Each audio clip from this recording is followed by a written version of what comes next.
Greetings to my millions and millions of potential listeners. Welcome to my... I don't even know what episode this is now. Welcome to whatever it is. My name's Lucy. I'm a transgender woman. Can't wait to become a woman. I'm 6 months into hormone therapy. As anyone who would have watched, or maybe watched my previous videos, would know. I am a late bloomer when it comes to understanding myself and accepting myself and standing up to, I say peer pressure, but family pressure and just a whole heap of rubbish. But the moral of the story is that, I'm 45. I don't tell many people that. I probably look like I'm 50. I'm 45. I lived as a man for 44 years. Tried my best. I became a tradie. I did general boy things. And was never ever comfortable or happy with me. So the main reason why I'm actually recording this video is I'm struggling at the moment, and it's strange. Like, but you have to be so sure. I'm sure, mate. I love feeling like a woman. I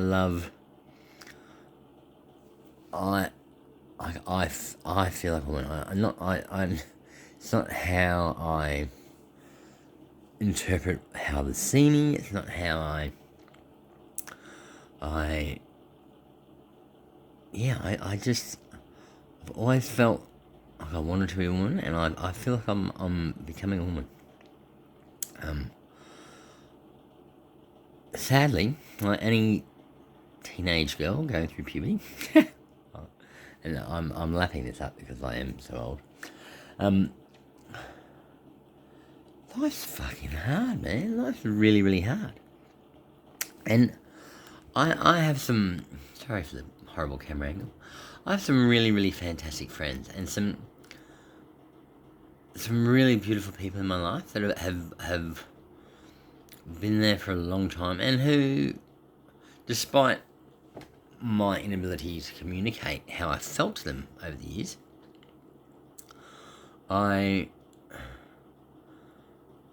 they've stood by me, and to a degree they've understood, I suppose, and that they've accepted my decision for sure.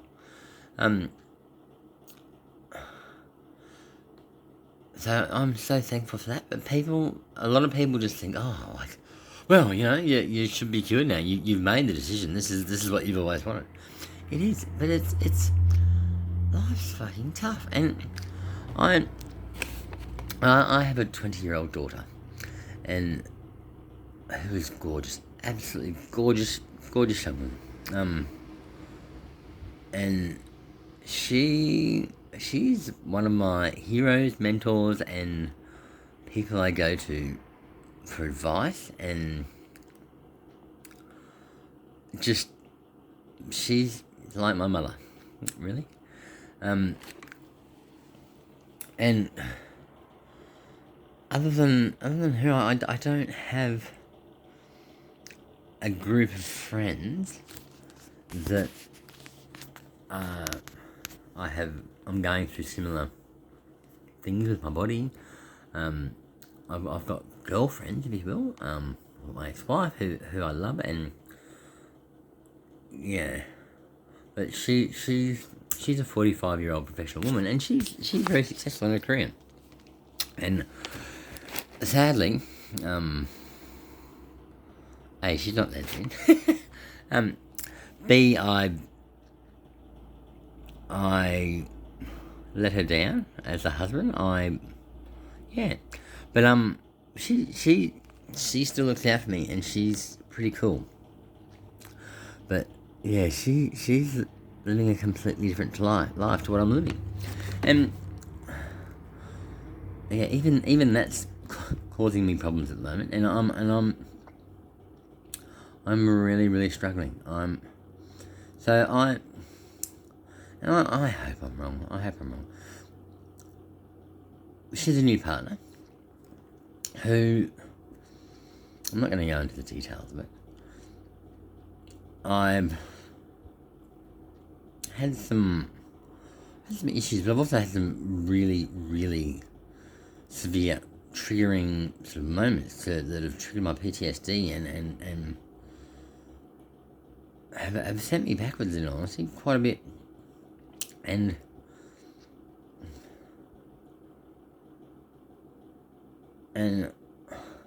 I know a part of me. Another part of me is hurting that I love this woman. She's beautiful, and she's beautiful. She's by no means for me, sadly. And I say sadly as in I'm sad that I wasn't for her, more to the point. But we have a beautiful son who's 4, and even I'm struggling with him at the moment again, and I shouldn't be, because this was meant to be the life changing, fix it decision to get everything back on track, and it's this is the sad thing. The moment that I got in my head, I want to be a woman. I actually, it went from being, I feel like I always felt like a woman. The moment that it went into my head that no, I am a woman, and I'm in the wrong body. At that moment, I knew right there and then that this was not the easy path to move forward. And despite it being the easiest, so I'm going to sit up properly because I'm on a horrible angle. And forgive me if you come short of my undies. I'm in undies and a pajama top. Yeah, this it was the easiest decision in the world to make, but it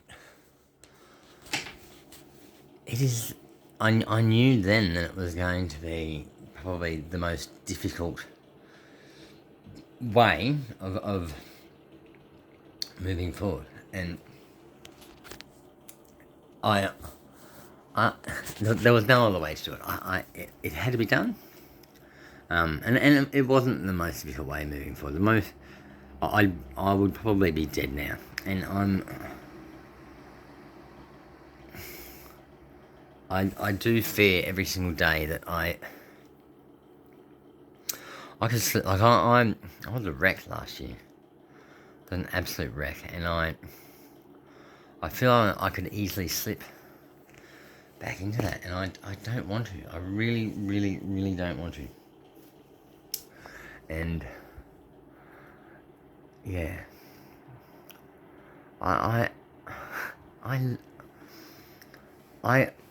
can actually look at myself like while I'm videoing this, and even though I look like shit right now, by the way, it's 2 a.m. or something, and I have not slept.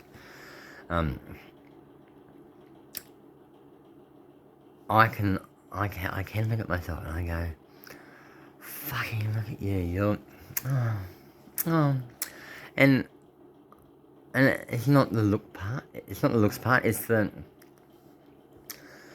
letting, it's the just accepting who I am, and that part of me is so thankful that I've done this. Like it had to, like this what I'm doing absolutely had to happen. Now, I've also had some troubles with my parents, who I love my parents. They're awesome. They're old and they're closed-minded and bigoted and what's the word? Their frontal lobes have have withered over time, and their filter, well, they don't have a filter anymore. And they said some pretty... they said some pretty nasty things to me. And don't get me wrong, I shocked them. I don't think they ever imagined that their child would be inflicted with such a horrible, horrible disease. But inevitably I hurt them, and I altered their expectation, and I altered their, as they're going into their twilight years, I've altered the way that they've adjusted to how things are just going to be. So I had probably 6 months of of just, it was actually really horrible. And like I said, my mum and dad, they've always been really supportive, and I've always been quite troubled. And they had always been really supportive, but as long as I drove between the lines, if you will, they were fine. And this is actually, this was a sad thought that I had in my head, and I'm so glad that I actually said fuck it, and pardon my French. I had decided that I am losing, and I then made a sacrifice, I negotiated the terms of my losing it, and that was I said I'm not going to tell them until they die. I will wait until they die before I live my life like this. And last year I took so many drugs, it's not funny, and I wasted a lot of money. I had quite a lot of money. Wasted a lot of money. I got scammed, and yeah. Can I say, if you do know anyone that's decided that, I'll take that back. If you know anyone that is transgender or gender dysphoric, give them a fucking break, man. Like, seriously, it's... Do you think I wanted to be born in the wrong body? No, I didn't. And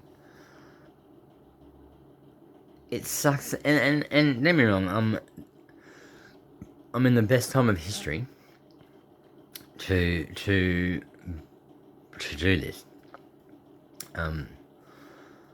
But it's fucking hard work, man. And for every... And especially the people that you love, and the people that, I suppose, I don't know, like, the people who can actually see the struggle that I've been through throughout my life, they're the ones who probably kicked up the biggest stink about what was going on. So this is the only actual bit that I'll give back to that, is that I actually now owe them to not fuck this up. I owe them to not fuck this up. And I know I owe me more not to fuck this up. I know I owe my kids not to fuck up. But I owe me not to fuck this up. Oh my god. I'll be fucked. I'm already I know I'm not going to spend more of my life as a woman than I ever was as a man. I know this. I will not make it, and that's something that. Here we go. That's something that I have to deal with, and that's something that I can't change. I can't go back in time. I can't, unless there's some really, really fantastic fucking stem cell advances in science. This is how it is, and thank fuck that I did it now. Because I'd be fucked if I got to 65 and went, oh, fuck, I was a woman all the time. Oh, fuck. So, I have so many things to be thankful for, and I know I've had a bit of a whinge about things. But I am alive. I shouldn't be alive, in honesty. This cat has definitely used up all her 9 lives. I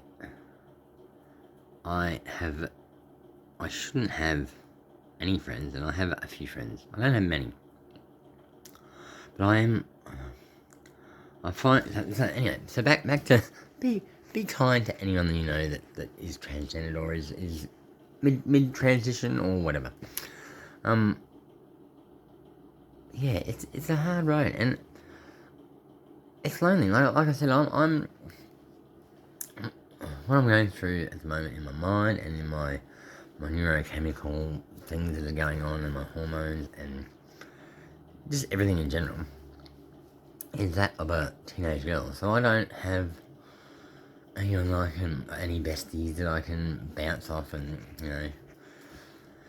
and she just said fucking, yeah. And I need to network better, I really do. I need to network better. I need to stop using substances as a crutch. I need to get some sleep for starters. But also I would really, really like to document this now. And this is as much probably for Killian and Erin to one day watch. And anyone else that loved me and was invested in me, had a vested interest in me. I hope this explains a little bit. And this is keeping me a little bit accountable to a degree. And I just hope this. So I'm fucked up. I've had a lapse. And it's tearing me up. It's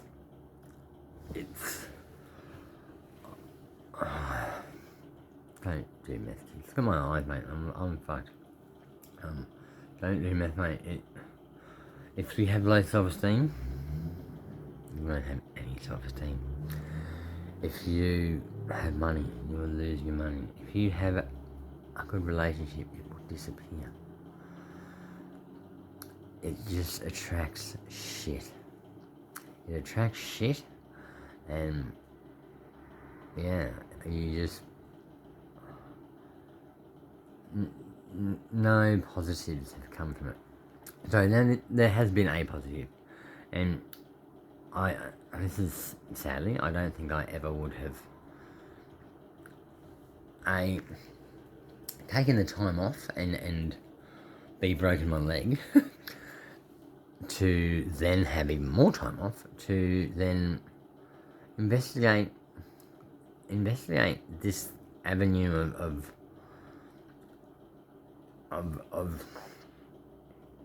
not even an avenue, this to investigate this all-consuming thing that has had a grip of me in my entire life. And for all the bad, something good came of it. But yeah, I'm a bit scared, so if anyone is listening out there, a bit of support would be awesome. Even just knowing that someone's listening and someone's